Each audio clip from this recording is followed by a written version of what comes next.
Hello mga kababayan, isang video na naman ang ating nakita na isang kotse nahulog sa may fish pond sa may Mangima, Manolo Fortich, Bukidnon. So daghan so naayoy patay ani kay dugay kay nakuha, oh grabe. So sa tanang magbiyahe diha sa Mangima, Manolo Fortich, mag-amping gyud ang tanan mga igsuon kay diha grabe gid ka delikado kay sikuhon kayo nang adalan. So kinahanglan wag amping gyud, doble amping kay gawas nga sikuhon ang gilid ana bangil.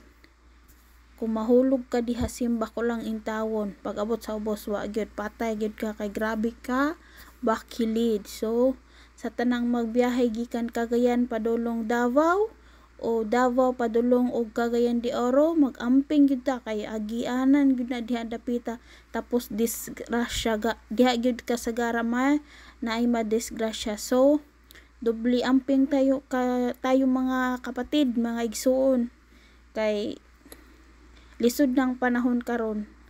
So kana lang ang akong ikasulti, mag-amping, mag-ampo sa Ginoo.